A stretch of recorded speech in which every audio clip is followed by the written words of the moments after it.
Notre secours est dans le nom du Seigneur qui a fait le ciel et la terre. Nous avions commencé le chapitre 8 hier, mais à cause de sa longueur, je l'ai coupé en deux. En voici la deuxième partie.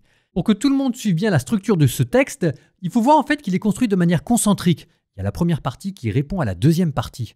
D'abord, ça c'était hier, Salomon qui appelle à lui toute la nation, appelée à lui ecclésia en grec du mot église, puis ensuite on avait offert des sacrifices et on avait célébré l'arche de l'alliance qui est rentrée dans le temple, Salomon avait béni le peuple, puis nous arriverons au cœur de cette structure, la prière de Salomon. Nous allons ensuite remonter en sens inverse, à nouveau bénédiction, à nouveau sacrifice, à nouveau fête et à nouveau rassemblement du peuple en entier, mais cette fois-ci pour les renvoyer à la maison, tout est fini. Donc, là où je veux attirer votre attention, c'est sur le centre, la prière de Salomon. Et là, surprise, on a l'impression de retrouver Moïse. Au moment où tout le monde est en fête, il commence à parler des malheurs qui peuvent s'abattre sur la nation. C'est quand même curieux cette insistance de la Bible à constamment mettre au milieu de la joie et des fêtes le petit truc qui vient gâcher la fête. Vous compterez jusqu'à 7.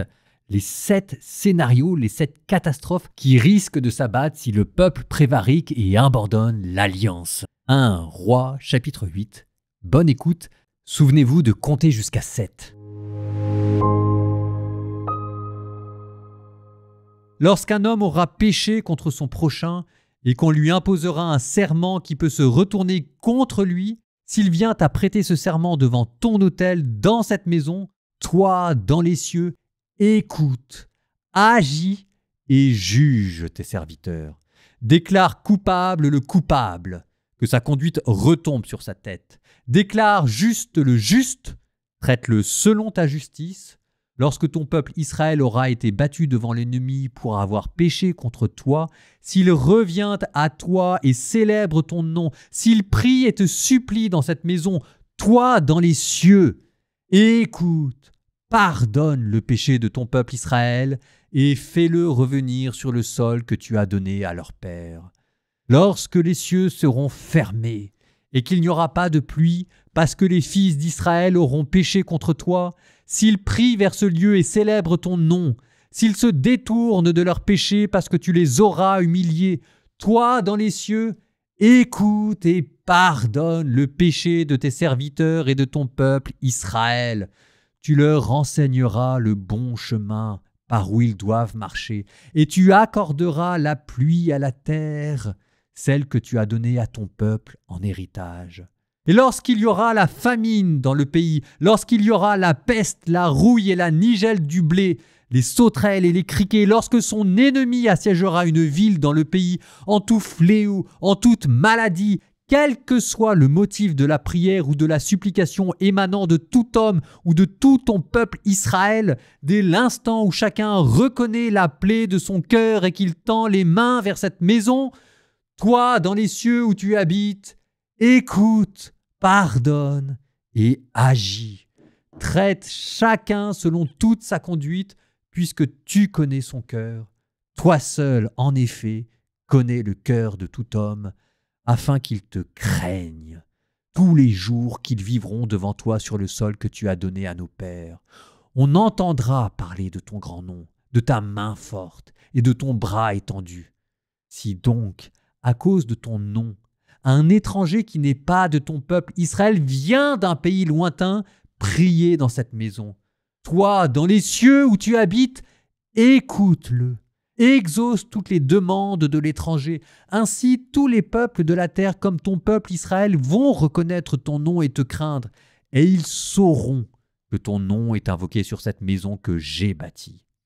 Lorsque ton peuple bâtira en guerre contre ses ennemis dans la direction où tu l'auras envoyé, et qu'il priera le Seigneur tourné vers la ville que tu as choisie et vers la maison que j'ai bâtie pour ton nom, toi, dans les cieux, écoute leurs prières et leurs supplications et rends-leur justice.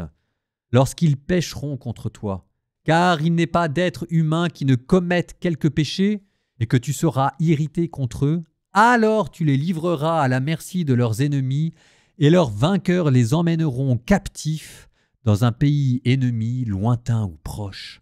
Si, au pays où ils auront été emmenés captifs, ils rentrent en eux-mêmes. S'ils se repentent, s'ils élèvent vers toi leurs supplications dans le pays de ceux qui les ont fait prisonniers en disant « Nous avons péché, nous avons commis une faute, nous avons fait ce qui est mal », s'ils reviennent à toi de tout leur cœur et de toute leur âme au pays de leurs ennemis qui les auront emmenés captifs, et s'ils prient vers toi, tournés vers le pays que tu as donné à leur père, vers la ville que tu as choisie et vers la maison que j'ai bâtie pour ton nom, toi, dans les cieux où tu habites, écoute leurs prières et leurs supplications et rends-leur justice. Pardonne à ton peuple qui a péché contre toi toutes les rébellions dont il s'est rendu coupable envers toi. Fais-le prendre en pitié par ses vainqueurs, que ceux-ci les prennent en pitié, parce qu'ils sont ton peuple et ton héritage, eux que tu as fait sortir d'Égypte, de cette fournaise à fondre le fer. Tes yeux sont ouverts à la supplication de ton serviteur et à la supplication de ton peuple Israël, et tu les écoutes toutes les fois qu'ils crient vers toi. Car c'est toi qui les as séparés de tous les peuples de la terre, pour qu'ils deviennent ton héritage, comme tu as dit par l'intermédiaire de Moïse ton serviteur, quand tu as fait sortir d'Égypte nos pères, Seigneur notre Dieu. » Quand Salomon eut achevé d'adresser au Seigneur toute cette prière et toute cette supplication, il se releva devant l'autel du Seigneur, là où il s'était incliné, et les mains tendues vers le ciel, il se tint debout et bénit toute l'assemblée d'Israël d'une voix forte en disant « Béni soit le Seigneur, comme il l'avait dit, il a donné à son peuple Israël le pays de son repos. » Aucune des promesses qu'il avait faites par l'intermédiaire de son serviteur Moïse n'est restée sans effet. Que le Seigneur notre Dieu soit avec nous, comme il a été avec nos pères, qu'il ne nous abandonne pas, qu'il ne nous rejette pas, qu'il incline nos cœurs vers lui, pour que nous suivions tous ses chemins et que nous gardions les commandements, les décrets et les ordonnances qu'il a donnés à nos pères. Ces supplications que j'ai prononcées devant le Seigneur notre Dieu, qu'elles lui restent présentes jour et nuit, afin qu'il rende justice à moi son serviteur et à son peuple Israël, jour après jour. Tous les peuples de la terre sauront alors que c'est le Seigneur qui est Dieu, il n'y en a pas d'autre. Alors, en observant ces décrets et en gardant ces commandements, votre cœur sera tout entier au Seigneur notre Dieu comme aujourd'hui. » Le roi et tout Israël avec lui offraient des sacrifices devant le Seigneur. Salomon offrit en sacrifice 22 000 bœufs et 120 000 moutons, sacrifice de paix qu'il offrait au Seigneur.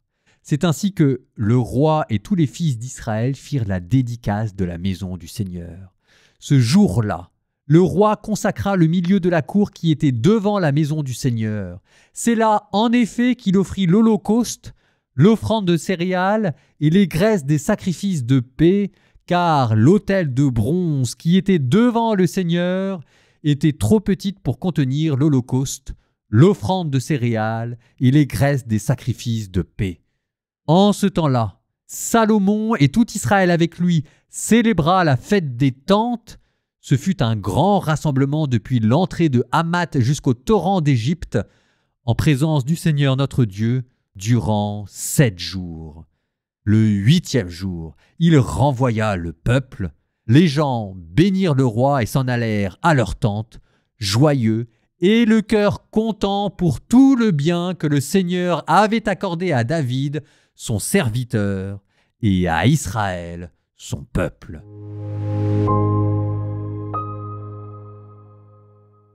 Alors, est-ce que vous les avez, mes 7 scénarios? Je vous avais demandé de les compter, hein? Je les redis avec vous.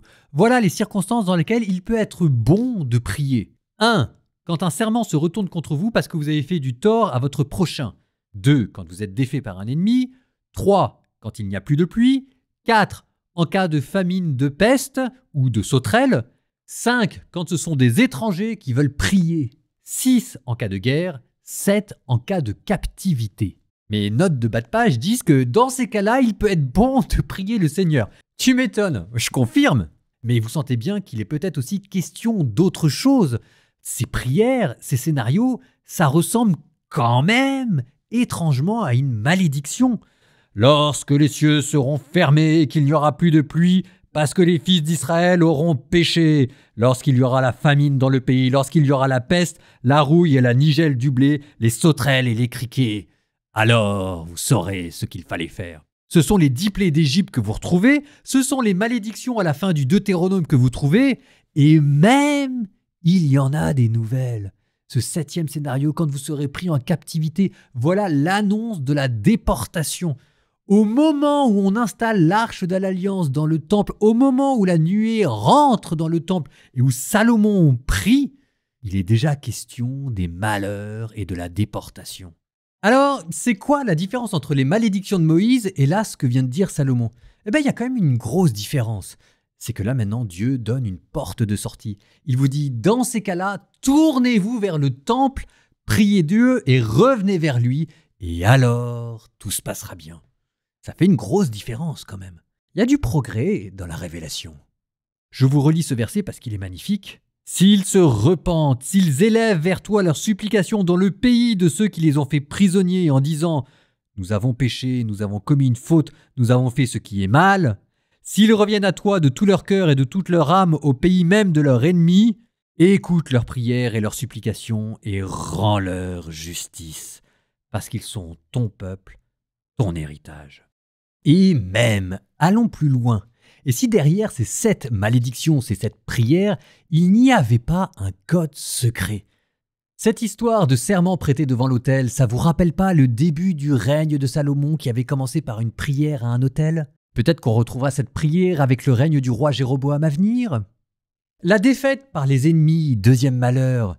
Mais ça, on y sera dans quelques chapitres, quand Israël sera divisé en 2 et que des ennemis viendront l'attaquer. Le 3e malheur, l'absence de pluie, mais c'est pas ce dont on parlera à la fin du 1er livre des rois avec Élie?